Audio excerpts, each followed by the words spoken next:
A little bit more effort. Holy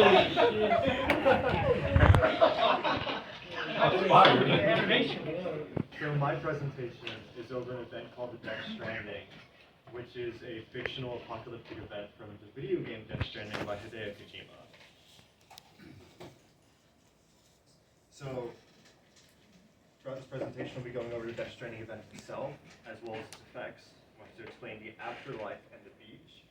And then there's BTs, void outs, chiralium, timefall, and then the most important part, which is humanity and its future. So the Death Stranding. What the Death Stranding was a series of massive explosions across the world, leaving huge craters that we had no idea what was happening. It was sudden, it was instant, and it left humanity on the brink of destruction, the brink of extinction. This map, which is fan art, pretty much gives a representation of what the Death Stranding was. All of these little pockmarks or craters are the explosions the craters left after. Now, it's fan art. The only map we really see in the game is of, yes? I was just wondering about how many craters were there? We don't really know. As I was about to say, the only map that was given in the actual game was the map of America, but there was quite a few craters. There was Ground Zero, a series of explosions down the middle of America that left it basically cut in half. Left humanity on the brink of extinction and isolated, and it would be described as an extinction event if it succeeded. So what the Death Stranding did was it broke the boundaries between life and death. And the game Death Stranding borrows a lot of ideas from Egyptian mythology. And so it describes the soul as the ka and the body as the ha. And so typically when people die, their ka goes to this place called the seam, and then onto the beach, and then to the afterlife. And the beach is a literal beach when you see it typically.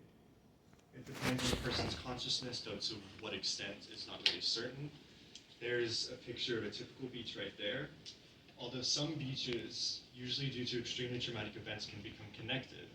The beach, the picture in the top left corner, is of another beach we've seen, which is of World War I, where all the soldiers and people who lost their lives during World War I due to just how traumatic the event was, all became connected in kind of purgatory limbo, repeating what they went through in this beach, unable to move on.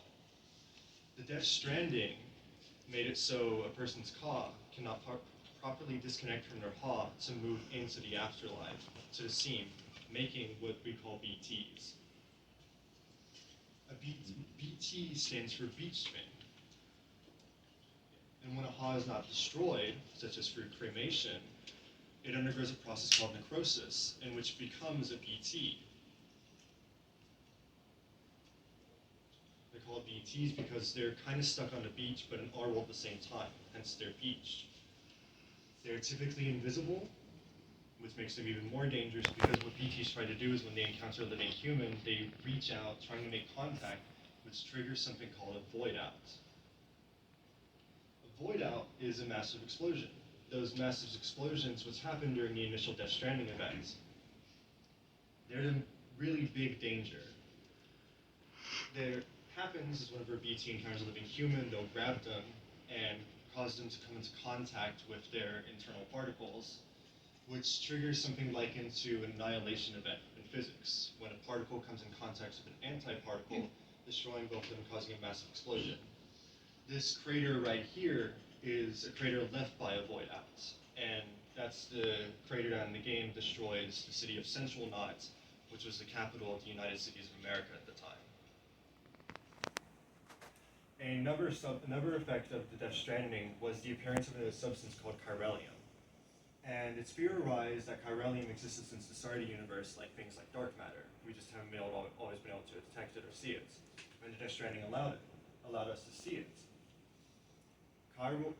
Chiralium typically manifests as these hand-shaped crystals, and chiral contamination in the atmosphere and stuff like that interferes with the instruments, things like aircrafts and drones need to function. So humanity was grounded after. And chiral contamination also negatively affects people's mental health, leading to paranoia, depression, and other negative things. It's chiral concentrations are closely associated with timefall. So what timefall is a precipitation that rapidly accelerates the passage of time for any objects and living beings it touches. It's indicated by an inverted rainbow that's missing color blue. And as I said, it typically appears in areas of chiral concentration. It turns into normal water after the accelerating time whatever it touches, and it's the other main danger of Death Stranding, because it can cause a person, if they're caught in a storm of timefall, to rapidly age and wither away. So humanity's future. So humanity is on the brink of extinction, isolated in cities and shelters, separated, alone, and slowly dying out. The current country that exists in America now is called the United Cities of America, hence the fact that basically only cities are left. And they have an organization called Bridges, which seeks to reconnect all of humanity to the best of their ability and also solve the mystery of the Death Stranding. In the game Death Stranding, you play as a man named Sam Porter Bridges, played by the actor Norman Reedus, as he goes on the Bridges 2 expedition to connect everyone using something called the chiral network. And that's it. Any questions? Yeah, what's the best mode of defense against all these things? Against all these dangers, most people just stay inside. Up until a certain time in the game, there's no defense against BTs, you just need to stay away from them.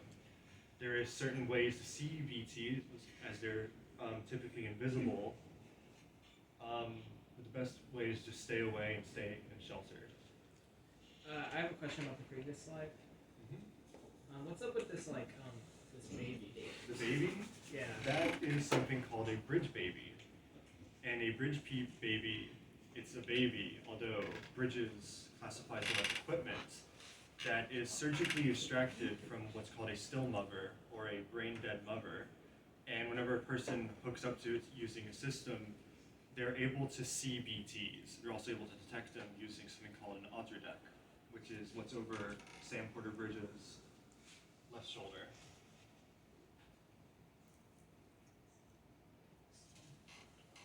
Bridges, is that the name of just the PC, or is it the name of the organization that he works for? It's the name of the organization that he works for, was created by the United States of America.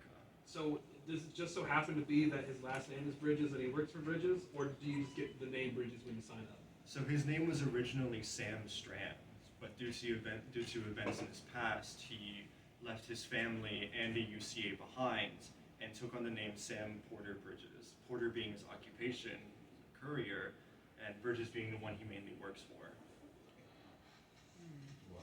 Is this in any way connected to Norman Reedus' show about motorcycles? Probably not. He might have mentioned it at one point. I haven't actually seen the show, but so part of the game is you have a private room that you go into and you rest and stuff like that. And whenever you use the toilet sitting down, in the original Death Stranding, not the director's cut, an ad for Ride with Norman Reedus would show to censor him. What is it playable on? It is playable on PS4, PS5, Steam, and iPhone 15 Pro. What would you give the game on a scale of 1 through 10? It is my favorite game of all time. Like, genuinely, it's my favorite game of all time. I give it probably a 9. There's a lot of cutscenes. Today, Kojima loves movies, and he still has his games experience, so it's not for everyone. And it has been called a walking simulator. You are literally you're just making deliveries throughout the game with a bunch of cool sci-fi stuff to reconnect America. I'd give it a 9. So, would you say that it's more likely to encounter a BT in a city or in some rural area? Probably rural areas. If you encountered a BT in a city, that city probably wouldn't exist for much longer. Yeah. Yeah. So, yeah, BTs will typically only exist outside of the cities. So, due to their nature, because from my understanding, they're former human, right? Formerly human? Yeah, basically.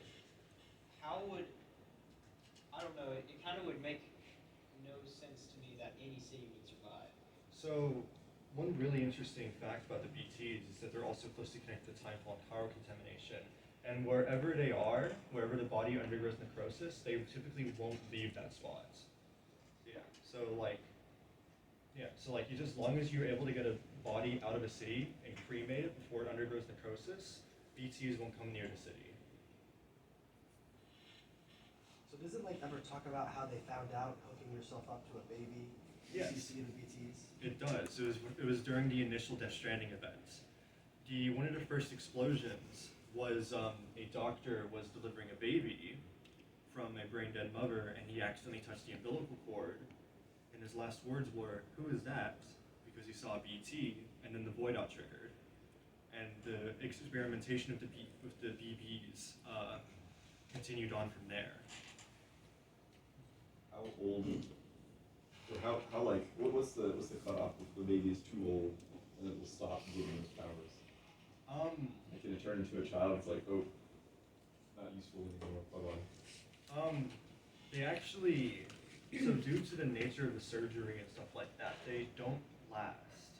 They'll typically only be able to service for about a year before they go under too much stress from being in a situation they're not supposed to be before they'll just pass away. And they're typically removed from the mother, I think, around like 54 weeks or so, but don't quote me on that. So they die before they stop being useful otherwise. Basically. Rip.